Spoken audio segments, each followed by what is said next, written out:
Everybody, welcome to Disney Hot Topic. We've got some new faces this week, so we'll go ahead and introduce ourselves again. I'm Jackson. I'm Disneyland Manus Depicts on Instagram. This is Dean. You want to introduce yourself? Dean's Parks and Vibes on Instagram. I'm Aylin, Joe. Joe with the ears. cool. And then Aylin, Mrs. Cool. Workout at Awesome. Well, Disney. it's so great to have everyone here. Thank you so much for being here, everybody. Today's hot topic is we're going to talk about the World Showcase, and we're going to talk about it in a few different ways. But the first one is just going to be like, what country do you want to see added to the World Showcase? Do you think that there needs to be one? Could we add more attractions? Do we need to add more IPs or not? So we're just kind of generally discuss World Showcase and see what kind of changes we'd like to see. Especially since World Showcase is kind of getting old. Like there's a lot of things in World Showcase that have been there since opening day, and a lot of things that have been added. And so we're just going to kind of start that off. So we're just going to kind of kick off with, what do you want to see added to World Showcase, especially a country? Dean mentioned a bar. Like what do we want to see added to the World Showcase in Epcot? I think Brazil, to start with, that's been a hot rumor for so many years. Yeah, Brazil would be a lot of fun. I think. You got that whole sort of like Mardi Gras sort of vibe, the festival. You got some really cool like monuments. You got the Christ Redeemer, Rio. Yeah, I think that'd be such a cool thing, and the food would be so insane. I know that Brazil's had a food booth at the Food and Wine Festival for a couple of years, and the food's always great, and it'd be nice to add some of that South American sort of flavor to the World Showcase. That'll be really different. I haven't personally been since 2011, so I really can't recall too much of it, but I would probably go with something like that too, because it's a little bit more outside of the box versus just typical European countries that they like to, showcase over there. From what I recall, that would be different and a lot of fun. So I would like them to do something more with Africa. And my thought thinking with it is they're going to piggyback off of Disney Adventure World, aren't they, at some point? They're going to bring the Lion King ride over. And whether they've got room back there, but I can see it being slotted in. They did it with Remy's Ratatouille Adventure. Frozen kind of, Maelstrom to Frozen, that kind of broke the mold a bit. Yeah. But I can see possibly a smaller version of that coming at some point, if there's the room.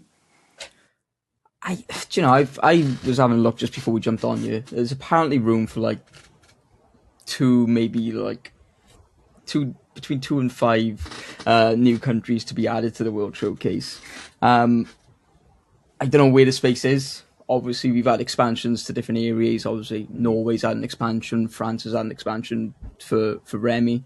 But yeah, I think like an African or like South Africa or something like that would be a really good addition. Again, is the colours, the vibrancies, the food is always is good stuff. And it'd be cool to see that different culture represented around the world. And I think if sorry, No, go for it, Dean. Go for it. No, you're all Disney knows that it's going to tick all the boxes. They're going to sell the merchandise. They're going to sell the food. They're going to sell the drinks. Then it's more likely to be built than if there's just an attraction and there's nothing that they can piggyback extra money off of. Oh yeah, the mouse does like making money. Sorry, Jackson, you were going to say. Oh no, I was just going to add. I think you're right. I think Africa needs. I think it needs a place in the World Showcase, especially since it's been talked about and it was promised initially, right? And we have that little like hut, there's like something that represents Africa. Yeah. And I've always been sad that it's not more, because it's such a phoned in little like gift shop that we have. And so I'm like, oh, I really wish we had like a really good experience. I have to say that I'm sad we never got the UK expansion that we were promised. That all that Mary Poppins stuff looked really cool, and that part of the UK pavilion is beautiful, and it's so like untouched. Like the potential there is so great, and so that would be my vote. Is just expand that. That's kind of a boring answer compared to everyone else's, but I think that'd be mine. Yeah, no, but you're right. We were promised, a fantastic Mary Poppins dark ride years ago, and nothing came of it. And I don't think there's a film really that sort of shows Britain in a better way than what Mary Poppins does. It makes it look whimsical, in a way. So it would have been cool to have that, and I wish they would expand on that, because really at UK, what have you got? We've got the Rose and Crown, which is the same as every pub you walk into over here, So it'd be nice to have that expansion. I personally, as a Welshman, I'd like to see more Wales, incorporated into the UK side of things, because it's very much oldie worldy London, is ye old toy shop, and yeah, it's sort of like a tourist's version of London, is what I feel like. And I feel like we're missing out on a lot of like the real experiences and culture. And even just like a dark ride would help us get more invested in like the actual culture, not just like, oh, there's pubs, because Americans walk in, they're like, oh, it's a pub, it's cute. That's what London is. But I think there's so much more, and I think it could be tapped into with a great ride or new area. Well, don't get us wrong. I mean, we've got a lot of pubs. There's probably a pub every 200 yards in London. If there's something we're good at, it's drinking. So, but yeah, it'd be nice to have a little bit more than just the pub and the tea shop and the fish and chip shop. It'd be nice to actually show you guys a bit more about what we got. Yeah. I mean, wasn't there going back, wasn't there plans to have like a hedge? I don't know if it was UK, but there was plans for like a hedge maze, but with character meet and greets. As you went in, you would meet like Alice in Wonderland, Mary Poppins, all like the British characters as you went through the maze. That was before the Millennium big tent next to the UK got built. That was on. I'm pretty sure I heard that a while ago on like one of the Jim Hill Media podcasts, but it didn't come, and now we've got that big tent that they use for, I don't know, what do they use at corporate things? I've not seen anything about that ever. I may just be ignorant to the fact that I don't see a lot of Disney news, but yeah, it's a shame. You see this massive sort of space which is in between the UK Pavilion and Canada. Yeah, is like you said, more than likely used for corporate events, which is a shame, because it's space in the park to make either one of those pavilions better, because Canada's it's not got much. You've got a great steak restaurant, don't get me wrong. The Cellier is probably one of my favourite restaurants on site, but it's not loadly, It'd be nice to have had an expansion on either of those countries. Have I frozen? I look frozen. You are a bit frozen, but I can hear you. That's fine. Talking about Frozen, what do we think about Frozen going in Maelstrom? That was smooth, dude. Good transition. It's like he's done it before. So I'll voice my opinion on this. I think Maelstrom was weird and really unique, and I really liked it, but only because it was kind of different. I think Frozen is probably a better attraction, which is sad to say, because I think so. Really? I think so. I don't think anyone understood what Maelstrom was.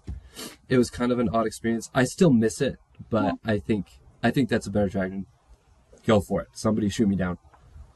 I haven't done Frozen myself, but just watching videos, I think this can go back to what you guys were talking about, updating some stuff, right? Making people knowledgeable about what they currently have and adding more things to it. I think in recent years, Disney is going too far out of let's make changes, when Disney to me is the nostalgia feel, if that makes sense. Personally, I love that ride. When we went, I was kind of upset that they changed it. But again, I haven't personally gone on it.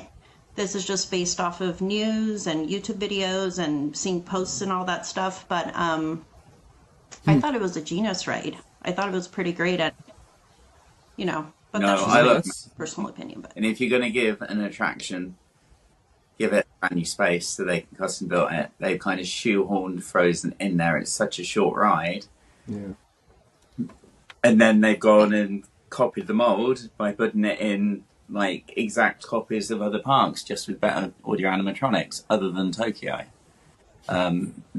I think Disney's a bit lazy like that. If they find something that works and gets crowds, they won't necessarily improve on it and make it better. I mean, the amount of money Frozen brought in, it should have got its own brand new attraction, I think. Yeah.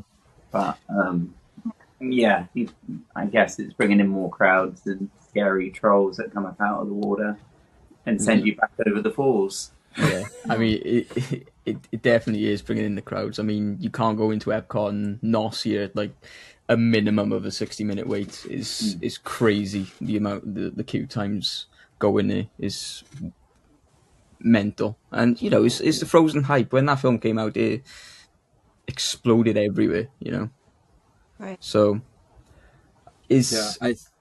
go on, Jackson. Oh no, well, I was just gonna say I would agree. Like, I think Maelstrom was super creative, and we talked about this last week, right? This should have been in our IPs versus original ideas attraction or video, and I think Maelstrom was a really interesting ride concept, and it was really neat. But I think you're right. I'm gonna agree with you, because I think if they just educated people more, or maybe if they, sorry, there's a fly like right on my nose. Anyway, if they had tweaked the pre-show or something, if they'd done something to sort of give it more context, maybe it would have been better. Because I liked Maelstrom, and I think Frozen's great, but I think maybe it was just lacking a little bit. But maybe that's right. Like, maybe if we had just tweaked it a little bit, it would have been perfect, instead of just a little bit. It had the budget, didn't it? It was supposed to be twice the length with all these elaborate audio animatronic, like furry friendly. I don't know, a troll's furry. I've never met one, but like the friendly trolls and stuff. And you ended up with like one with two heads and one other scary tree. But I think it was originally intended to be more than what it was. But I'm getting away from our subject now, so. But yeah, going back to, sorry, I'm going to butt in there whilst I think of it. Going back to what Joe was saying earlier about dragons in the UK and things, why don't they give each pavilion its very own brand new kind of icon, not a character, but create brand new ones that they can do more with? Sell it on the merch. Like, the UK could have a dragon, Canada could have a bear, Canada. I don't know, Chinese dragon for China, and then get creative and then bring back original attractions that tie in with the character and things. Yeah, that'd be interesting. I mean, obviously all of our sort of like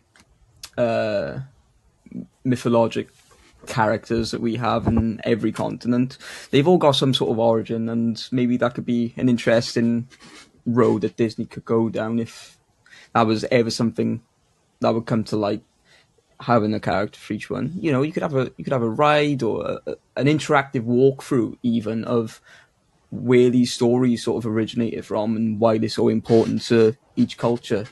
For dragons for the UK, it's not just a Welsh thing, but it's all over the place. King Arthur and Merlin, and they fought dragons. China with their dragons, they go back, gosh, thousands and thousands and thousands of years. There's definitely something that could be done there, and again, it'd be a money move for Disney. I feel they'd be able to brand it in a certain way, which I'm sure would make them a lot of money. Yeah, I mean, it's like how Future World used to be, right? Because every pavilion had like its own logo and its own message and its own kind of theme song, right? Which was kind of cool. And you could do the same thing with the World Showcase, where you say like, okay, this is the UK pavilion. Their emblem is this, and their theme song is this, and they have this character that walks around, and then that could be a ride. That's actually a really good idea. I actually really like that. And it also makes Epcot its own identity again. Whereas you could go in Epcot at the moment and think, oh, actually, what park am I in? Disney World or whatever? You've got Guardians of the Galaxy over there. You've got Finding Nemo over there. It kind of lost what Epcot originally set out to be. And I'm not saying there's anything wrong with any of those because it's got the best coaster on property, but it kind of lost its what made it Epcot, I think, in a way. Yeah. I think half of that comes from losing Future World. A lot of the message of what Future World was has been redone or rewritten or torn down. And so I think it's hard because Future World kind of got a bad rap and then it was like outdated and then now it's different. And so people just kind of walk through it and they don't even know it's there. And the World Showcase is awesome, but I think you're right. I think it could use like a breath of fresh air. You know, it needs something to kind of hype it up again. I think it definitely needs attractions. Yeah. It needs more. For sure. Yeah, I mean, what have we got? We've got maybe 3 rides around the World Showcase I can think of. We got Grand Fiesta Tour, Frozen Ever After, and Remy, you know, Ratatouille Adventure. 2 American Adventure, and then the sit down, Canada's show and France's show. Yeah, so really, China, you got the the film in China. Yeah, so really, in terms of attraction, really, you haven't got a great deal around the world. You know, I feel that in like recent years, Epcot has become the drink inside of Disney, you know, and it's got that reputation of people will go here to have a good time, bit of a drink and drink around the world. That's the thing to do, you know. It's not so much the attraction park. Although going back to what Dean said, having the best coaster on property, I don't disagree with that. I think Guardians is brilliant. But yeah, I think the World Showcase has got this culture of food and drink, and is maybe not what it intended to be when it first set out. Yeah, I mean, if you look at the Japan Pavilion, right, the history there is that pavilion is so deep and big because they were going to plan a big attraction in there, right? Yeah. And then, of course, as always with Disney history, it's a budget cut, right?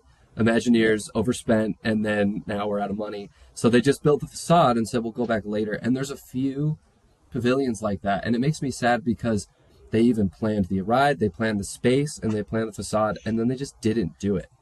And it makes me wonder, like, okay, so why did we get something like why did we get Moana's Journey of Water when we could have gotten a whole new attraction in, you know, like why is that happening? And so I'd really like to sit in one of those meetings, you know, where they make that choice. Yeah.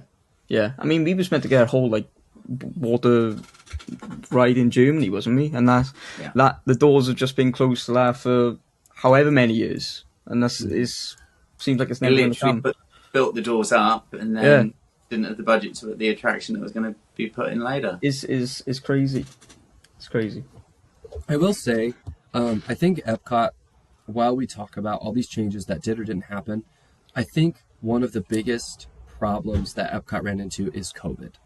Because if you remember, a lot of these attractions, like the Mary Poppins one, were promised before COVID, and then the parks were closed for a year or something, and nobody was going anywhere. And I'm sad they didn't pick up those plans, but that threw a huge wrench in a lot of plans. And so sometimes when we have these conversations, it's like, oh, like, why'd that happen? I'm like, oh, yeah, because COVID happened. Yeah. And so I try to remember that. But I'm still mad. I'm not saying I'm not mad. Do you think they be a bit more like Universal and hold back on announcements? Like they announced the Main Street Theatre. I jump in parks now, but they announced the theatre coming to Main Street. That never happened. They announced Mary Poppins. That didn't happen. They were going to update Spaceship Earth. That never happened. And just pull back a little bit. I mean, it's nice to know what's coming up in the future. Like, we're going to get Villains Land in 6 years. I know I'm talking a lot. Somebody please interrupt me, but I'll say this. I think it sets them up for failure a little bit. I like their ideas. They're always ambitious.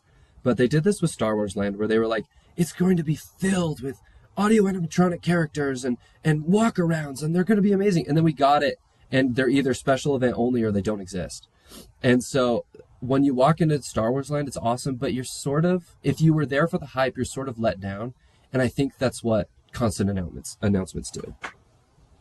Whereas Universal's the other end. They've almost finished building it, and then they announce it. I think there needs to be a bit of a happy medium. Mm-hmm. And if they're going to announce it, then go ahead with that. Don't just have a change in leadership or whatever, or budget cut. Yeah, definitely, because it does seem like we see these things announced, and like you say, it becomes nothing, and it's sad because it gets us excited as fans, and it is a shame that we don't see some of these ideas not make light. So it's a shame. It is a shame. Quick question to you guys: if there was one thing you could change in World Showcase, pavilion attraction or anything, what would be your main thing to change? What would you bring in or take out? For me, I think Morocco needs, it's back to an IP, but I think they need to bring Aladdin in somehow. Like an attraction, even like I think Saurian magic carpet kind of. Yeah, that'd be cool. I mean, years ago in Disney Quest, I don't know if you remember this, but Aladdin had a VR sort of thing. You know, and not VR specific, but that sort of Aladdin attraction would be cool in Morocco. It fits, and yeah, it'd be nice to see it updated. For me personally, I'd like to see the outpost area be more than what it is, because like you said earlier, what is it? It's like a stand and like some hand carved wooden like gifts and things like that. That's all we kind of got there. I wish it was a bigger area going into back what I said earlier, maybe like Africa, South Africa, something like that, to put more of a space there for it. I think that's what's needed in that sort of area, instead of something that people just walk past. You know, you got the drums there, you have a bang on the drums, and then you kind of over it and you go into what's next. Oh, wait. What's next? You go into Germany then and have a beer, you know. So yeah, that's I think the outpost needs to be upgraded. Yeah, I think if I could change one thing, obviously, if it was a blue sky situation, I would add an attraction to every pavilion. But personally, I'd like to see the American Adventure, like the American Pavilion. I like the American Adventure. I think it's really neat and cool. But Disney planned a whole theme park around the idea of America, right? Disney's America was a theme park they almost built. Yeah. That means there's all these unused attraction ideas. I'd really like to see an e-ticket over there. Some kind of coaster. Like they had like an Industrial Revolution themed like hanging coaster. And I'm like, where's that? I'd love to see something like that. Something that can really pull crowds from Guardians, you know, like let's disperse them a little bit and split up. So that'd be my 2 cents on it. So having gone to Europe and the UK now, seeing various parts, I would probably, going back to the whole pubs and drinking, because my husband and I were actually talking about that, having gone for our honeymoon, he was even like, why is the main thing of the UK or Scotland, when they were interpreting all that, why is it just like Guinness beer, for example, right? And again, mind you, this is like back in 2011. I know a lot has a lot changed. I don't know. Not for the UK pavilion, not at all. It's the same. So going back to that, I personally adore England, and I know there's so much more to it than that. So again, going back to doing more research and updating, and I would probably update specifically the UK pavilion. So that's from what I recall and see. So. And what about bringing back the parade, like Millennium Celebration? We had that parade around World Showcase. It just gave it a bit more life. Yeah, something like that. That'd be fun, but I think the World Showcase has just become so busy. Yeah, true. It'd be so hard to like predict the crowds, to navigate the parade through. Especially, there's not a lot of space on the showcase to walk between. You know, is quite narrow. You are not all the time, but you are shoulder to shoulder with people quite a lot. And it seems to have only gotten busier over time. Oh my gosh, yeah, it's literally drink around the world culture. You probably couldn't do it now. Yeah, it's taken like it's taken like a life of its own. So as fun as a parade would be, and I'm not a parade watcher. You know, I'll go and I'll skip the parades. So, but it's a fun idea. I just think the park that can't facilitate a parade. It's too narrow. True. Speaking of shows, there's Luminous, right? There's the new one. But I've heard that it's not as good as what was there previously, and I've forgotten the name of the show, and I'll probably get murdered online for that. Harmonious, yeah, that's what it was. And I've heard that Harmonious was amazing. I never saw it, but I heard it was amazing. And then Luminous is just like not as good, and I feel like that water show brought a lot of life to Epcot too, in the same way a parade would. So maybe a revamp of that would be really helpful for them. I think they didn't help themselves because the barges were stuck in the lake. 27. Like the one we've got coming to Adventure World, apparently they're bringing it in daily, putting it together, and then taking it out in the daytime. So I think they've kind of learned from what Epcot. Yeah, Epcot's mistake. But I think that other show was better, I think. I'd also just like to add at this point, if we're talking about what we would change, unpopular opinion maybe, but I'd like to see a lot more shade in World Showcase. It's so hot. It's ridiculous. You roast out there, man. Yeah. Sometimes you go into a show just for the shade, and I'm like, I feel like I don't want to go to a country and appreciate the culture in like desperation of shade. I want to appreciate it because I want to. You know, I end up walking through the World Showcase and going into every single shop just for the air conditioning. Because you're right, it is so hot. And I feel like more tables as well. Yeah. We have more tables, especially around like festival seasons. Because I'm sure we're no strangers to eating food off of a bin around Epcot. It's what it's become. More tables would be really nice. Yeah. And what about jumping on to I know it's drinking, but like the specialty bars, like we've got the new bar at Magic Kingdom, the Pirates, and you've got the new bar by Spaceship Earth. I can't remember the name of it. Geo82, is it? Yeah. Space, yeah. Yeah, that's Space 2020 as well. That's that as well. But like more specialty bars that kind of fit in with each pavilion. Smaller bars, so you have to kind of reserve your space, but that would bring a bit more life to it. But again, as I said, I know you're going to get even more alcoholics going into the park. And maybe Disney don't want that, hence the 2-drink rule in the Beacon Barrel. And the 40-minute allocated. 40 minutes you get in there? There's only 3 drinks you're allowed. What's the point? 3 drinks. 2. 2? Yeah, 2. But it's the Star Wars one though, isn't it?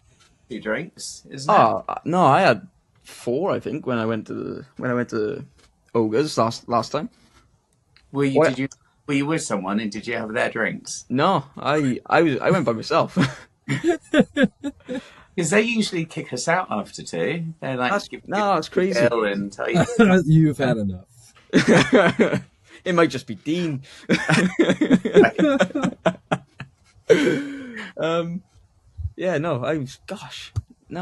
didn't have that issue. But I booked the latest slot I could book. You know, I made sure I was there as the park closed. You know, and maybe this a little bit more lenient about that, just because it's the latest time slot.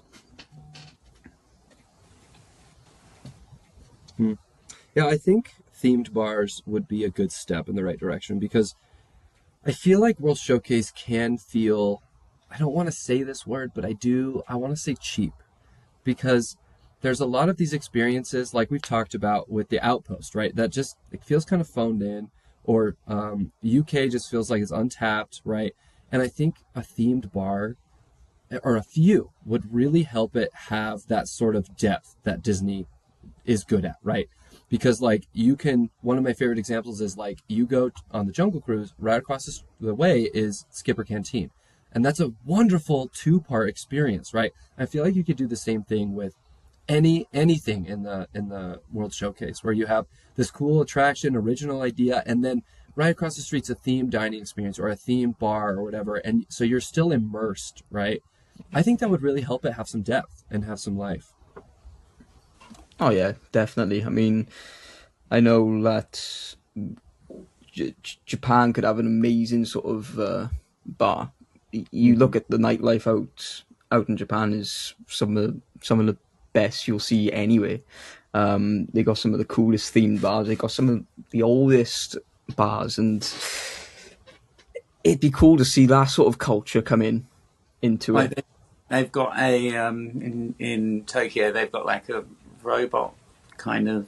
Like, how cool would that be? They, like, it's all staged, but like giant people dressed up as robots and things on the stage and choreography and whatnot.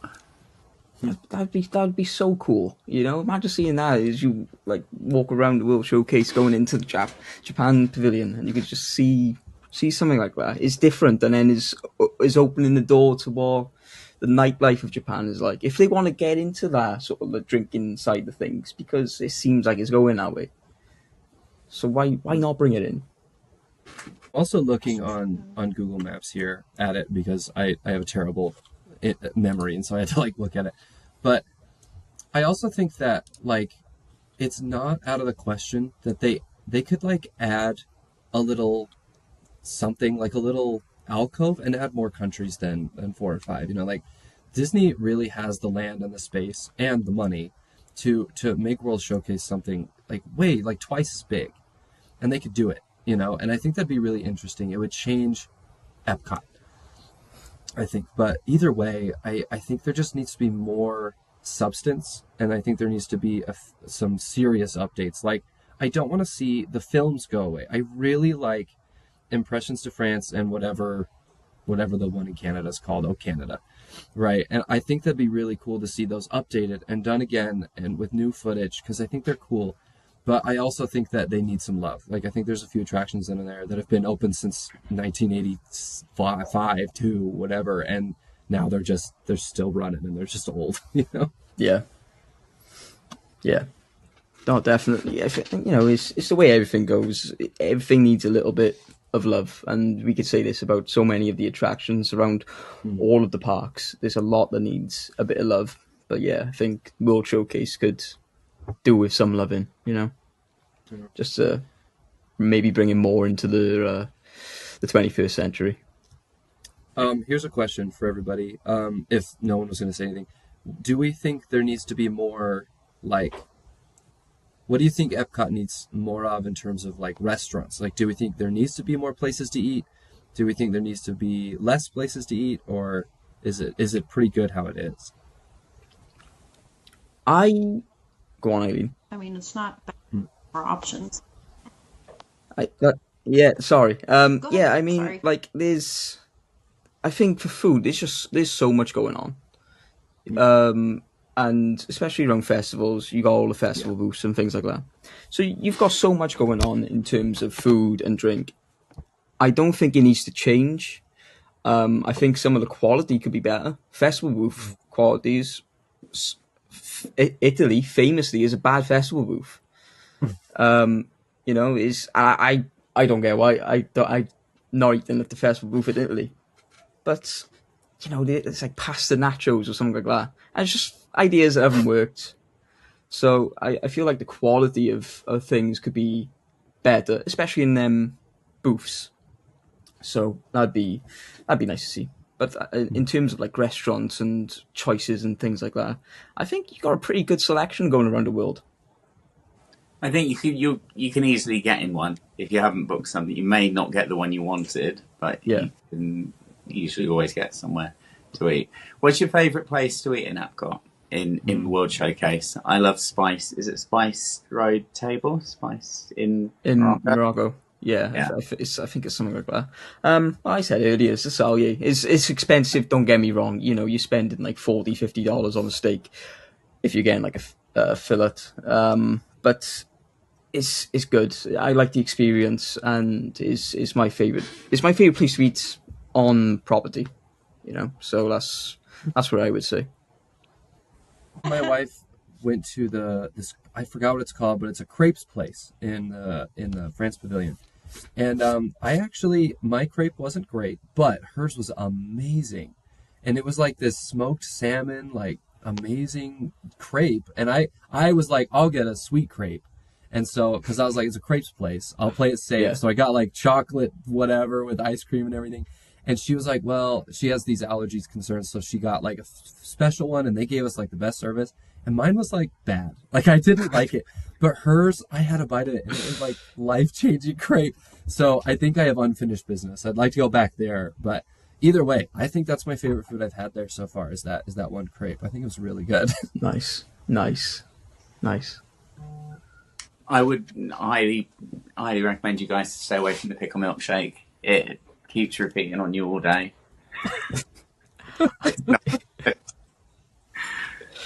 I can't remember the name of the restaurant. It was at the French Pavilion. It's the ratatouille based one. Is that still there? Where Remy comes to you on the tray when they serve you food. Not on your actual food, I should say. The waiter, has a separate trolley. The what I'm talking talking still about. There, but Remy has not been there for years. So that's the one, though. I absolutely adored it there. I think the food was fantastic. Dessert was great. Service was wonderful. And I just love the atmosphere. So one thing I would definitely go back to. Yeah. There's so many restaurants I've never actually been in Epcot. Yeah, it's the same for me. Like I've never been into the one in France. So I wouldn't know that experience. It's something I'd be up for trying now. I think there's a decent choice of restaurants, I think. Oh yeah, 100%. I mean, you can't move for food there. It's what Epcot's become known for. Is food. It seems like every couple hundred yards, there's something different to eat. So yeah, you got good options. Here's a question for everybody: has anybody heard or seen the Voices of Liberty at the American Pavilion? Has anyone done that? I haven't. I think I've walked past whilst it's been going on, but I've never actually gone in to see it. That I would just, as a short plug, I would just say go see it. It is moving. It is an amazing show. Those guys, they do that acapella thing, and it's in the American Pavilion, and so it's got the amazing acoustics in that big room. And like me and my wife cried last time. It was so good. Yeah. So that's like a secret thing that I think is kind of, there's never a big crowd for them, and it makes me sad. But it's my secret little plug for Epcot. Like, go see the Voices of Liberty. They'll change your life. Have they got set times that they're on, or do they just... I think there is set times. It's usually closer to the middle of the day because it's kind of a special performance, so they go during peak crowd hours. I also know they go before the attraction opens, like before you go into the show. So you can see the show, the Voices of Liberty, and then you can walk into American Adventure. So I think it usually lines up with the two, but I'd have to look at the actual times they perform because that'd be really cool. Definitely. I mean, I've got a trip coming up in September, as does Dean. So we may go check it out. Exciting! Yeah, can't wait. It'll be so fun. Well, it's been a really good chat. I think so too. Yeah, I think we covered a lot. I think we covered a lot of what can be changed, what can be added, what's good, what's bad, and everything in between. Agree. So yeah, it's been good. This has been awesome. I think we've covered a lot of ground here. I really appreciate everyone showing up and sharing your feedback. We all had really unique things to say, and I think that's what makes Disney Hot Topic kind of cool, is that we're not a specific group of people. We're just friends that show up, that talk about this, that share our opinions. It's pretty awesome. Next week, I think we'll touch more on the idea of Disney versus Universal. We'll talk about the idea of those two experiences kind of compared and maybe one being better than the other. So I think that's what we'll kind of go in next week. But until then, we'll see y'all next time. Thank you, guys. See you in the next one. Bye. Bye.